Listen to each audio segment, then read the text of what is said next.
की जा रही है। अब बढ़ते हैं जी आगे, बात जरा इसी के हवाले से एक और खबर आपको बताते चले और बात करते हैं आम आदमी पार्टी के लीडर इंजीनियर नजीर यत्तू की, जिनकी आज हालत इंतहाई अबतर हुई और थोड़ी देर पहले उन्हें अस्पताल लाया गया था जहां पर उनका इलाज मुआवजा हुआ और थोड़ी देर पहले अब यह इत्तला है कि उन्हें अस्पताल से वापस भी लाया गया है। इंजीनियर यत्तू पिछले कई दिनों से एहतजाज पर है, भूख हड़ताल पर है और उनका यह मुतालबा है कि हुकूमती सतह पर बाज़ाब्ता तौर पर यह ऑर्डर जारी किया जाए कि गरीब लोगों के आशियानों पर बुलडोजर नहीं चलेगा और गरीब लोगों के इस तरीके की पीले पंजे की कार्रवाई नहीं होगी।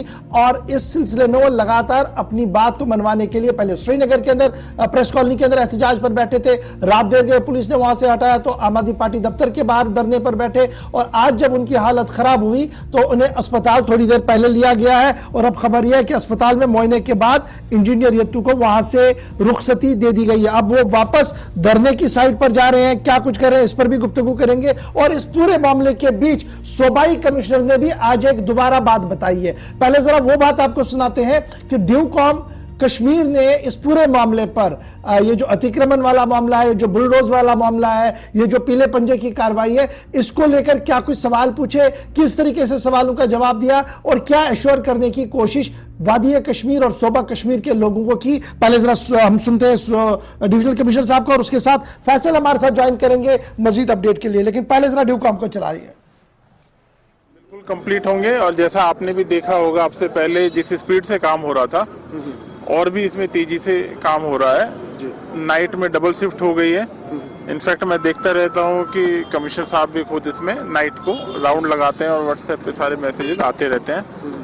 और आपके माध्यम से मैं अगेन ये बोलता हूँ कि अभी आने वाला 1-2 महीना हमारे लिए बहुत क्रूशियल है। हो सकता है हमें बहुत सारे रोड बंद करके दिन में भी काम जब एक्स्ट्रा लगाना पड़ेगा तो थोड़ी सहूलियत जो है आपकी डिस्टर्ब हो जाएगी।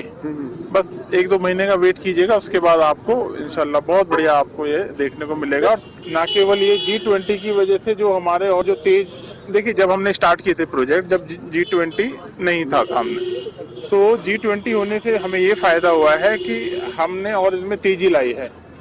लेकिन इससे बाकी जगह पे जो हमारा ध्यान है वो कम नहीं है, और जगह भी काम चल रहे हैं, केवल G20 ही नहीं, उसके अलावा भी बहुत सारे स्मार्ट सिटी के प्रोजेक्ट्स चल रहे हैं। और आप तो खुद यहाँ के रहने वाले, आपने भी देखा होगा कि कितना जो है यहाँ पे अब काम चल रहे हैं। देखिए स्ट्रीट वेंडर के लिए टाउन वेंडिंग कमेटीज वगैरह है, ठीक है, उनके vending zone, non vending zone जो है वो कमिश्नर SMC जो है आपको इसको और अच्छे से बता पाएंगे। तो आज तो भी फिलहाल मैं ये सारे वर्क देख रहा हूँ, एक बार उसको और रिव्यू कर लेंगे और तब आपसे फिर। अच्छा चलिए, पहले मुझे आप एक बार बताइए, आप सब लोग यहाँ पे हो, जो ये इंक्रोचमेंट रिमूवल ड्राइव चलाई वो सही चलाई या गलत चलाई, आपको क्या लगता है? आपको क्या लगता है आप बताओ। लोग कहते हैं ऑर्डर लिखत में नहीं आया कि गरीबों को। फिर देखो, मुझे पहले ये बताइए, ये जो ड्राइव चलाई गई ये ठीक चलाई गई या गलत चलाई गई, मुझे ये बताओ। सही चलाई, आपको क्या लगता है? ओहो यार, पहले मेरे सवाल का तो जवाब दे दो भाई। पहले मैं एक सवाल पूछ रहा हूँ, उसका तो जवाब दे दो। जी ठीक है, अब आता हूँ दूसरी बात। आप ये तो मानते हैं कि सही चलाई गई, अब गरीब पे आते हैं। क्या आज कहीं गरीब का मकान टूट रहा है? कहीं? आपसे पूछ रहा हूँ भाई, मेरे बात तो बताओ, आज टूट रहा है क्या कहीं पे? कल टूटा था क्या कहीं पे? कुछ राहत मिली है? ओहो, बताओ तो सही मुझे। नहीं टूटा ना? 2-3 दिनों से नहीं। परसों टूटा था क्या कहीं से? नहीं टूटा ना? तो जब, अरे वही तो मैं कह रहा हूँ, किसी को घबराने की जरूरत नहीं है। जब नहीं हो रहा तो नहीं होगा यार। ये तो पता नहीं क्यों हाइप बनाया जा रहा है जबरदस्ती का। एग्जैक्टली, ग्रीनरी इसका इंटीग्रल पार्ट है। जबरदस्ती इसको मुद्दा बनाया जा रहा है, गरीबों को नहीं छेड़ा जाएगा। सूबाई कमिश्नर साहब ने बराबर उन्हीं अल्फाज को दोहराया जो चंद दिन पहले लेफ्टिनेंट गवर्नर मनोज सिन्हा साहब की तरफ से कहे गए थे। लेकिन सीधे श्रीनगर चलेंगे, हमारे साथ फैसल हमारे साथ ज्वाइन कर चुके हैं। फैसल, बहुत शुक्रिया ज्वाइन करने के लिए। अपनी पार्टी के लीडर इंजीनियर नजीर यत्तू बीमार हुए थे, फास्टिंग पर थे, भूख हड़ताल पर थे और अस्पताल शिफ्ट किए गए थे। खबर यह है कि थोड़ी देर पहले अस्पताल से उनकी रुखसती हुई है। अब नेक्स्ट कोर्स ऑफ एक्शन क्या है? हड़ताल खत्म या दोबारा जाएंगे अपने धरने वाली साइट पर? देखिए, अगर मैं आपको बता दूं, इंजीनियर नजीर यत्तू के हवाले से तो उन्होंने अभी अभी अस्पताल से बाहर निकलकर जो अपनी स्ट्राइक है उसको एंड किया है और अपनी बेटी के हाथों से इस वक्त हॉस्पिटल के बाहर जूस पिया है। अगर मैं आपको उसके पस मंजर में जाऊं तो प्रेस कॉलोनी से स्टार्ट हुई थी 100 स्ट्राइक और डिमांड जो थी वही थी कि और गरीब लोगों को नहीं छेड़ा जाएगा, इसके हवाले से एक प्रॉपर ऑर्डर आना चाहिए। तो करीबन 2 दिन हो गए इसको हड़ताल हुए तो अभी इसकी हालत जो थी काफी तशवीशनाक हुई, तो उसके बाद उसको एसएमएच हॉस्पिटल लेके आए। तो जैसे ही डिवकॉम साहब की तरफ से ये आश्वासन दिया गया कि आम लोगों को नहीं छेड़ा जाएगा, ना कि अभी तक किसी गरीब का मकान छेड़ा गया, ना को उसको तोड़ा गया, तो उसी को इस वक्त जो बाहर आके नजीर रत्तू से अपने बात हमारे साथ की, उन्होंने कहा कि डिवकॉम साहब ने कहा कि हम पॉलिसी फ्रेम करेंगे, और हालांकि अभी तक ये सामने नहीं आया है कहां पर उन्होंने कहा है कि पॉलिसी फ्रेम करेंगे, जिसके पास 5 मरला 7 मरला हो गए उसको हम नहीं छेड़ेंगे। तो हम बड़ी खबर यह है कि उन्होंने जो अपनी स्ट्राइक है वो इस वक्त एंड की है, और उनका कहना है कि जो आश्वासन डिवकॉम साहब की तरफ से दिया गया है कि गरीब के साथ कुछ नहीं किया गया, मैं उस बिना पर जो है अपनी स्ट्राइक जो है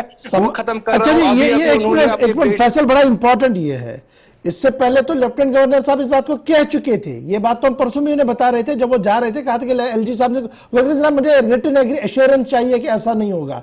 रिटन एश्योरेंस उन्हें मिली नहीं, लेकिन फिर भी भूख हड़ताल खत्म। क्या मैं ये समझूं कि एक पॉलिटिकल प्रेशर था, ज्यादा लोग वहां जमा नहीं हो पाए उनके इर्द गिर्द, उसके बाद उन्होंने समझा कि चलिए एक होमवर्क के तौर पर दोबारा से घर जाते हैं? देखिए, हम भी इस चीज को नहीं समझ पाए कि नजीर रत्तू साहब ने किस बिना पर जो है ये हंगर स्ट्राइक की, क्योंकि जिसकी वो डिमांड पहले दिन से कर रहे हैं, जिस डिमांड को लेकर उनकी ऐसी तशवीशनाक हालत बन गई, वो कह रहे हैं कि एक ऑर्डर रिटन ऑर्डर आना चाहिए। हालांकि जिस तरीके से डिवकॉम साहब ने आज आश्वासन दिया, ऐसे आश्वासन आज तक एलजी साहब ने कई बार दिए हैं, और हम ये भी समझते हैं कि एलजी साहब का जो कहना है वो ऑर्डर ही हो सकता है। लेकिन जिस तरीके से नजीर रत्तू साहब डिमांड कर रहे थे कि एक रिटन ऑर्डर आना चाहिए कि गरीब के साथ नहीं छेड़ा जाएगा, वो ऑर्डर अभी तक भी नहीं आया। लेकिन वर्बली एक बार फिर से डिवकॉम साहब ने आश्वासन दिया कि गरीब के साथ नहीं छेड़ा जाएगा, ना ही अभी तक उससे गरीब के साथ कोई छेड़छाड़ की गई है। लेकिन अभी समझ नहीं ये भी आ रहा है कि वो फिर किस बिना पर। चलिए, बहुत शुक्रिया जी फैसल हमारे साथ ज्वाइन करने के लिए। फिलहाल इंजीनियर नजीर यत्तू ने भूख हड़ताल तो खत्म कर दी है, रिटर्न ऑर्डर तो आया नहीं, लेकिन उन्होंने कहा कि सूबाई कमिश्नर साहब ने जो एश्योरेंस दी है उस पर वो अपनी भूख हड़ताल को खत्म करते हैं। जबकि समझ से बाहर ये कि पहले ही एलजी साहब चंद दिन पहले इस बात को कह चुके थे, तो भूख हड़ताल करके क्या सुर्खियां बटोरना चाहते थे इंजीनियर नजीर यत्तू,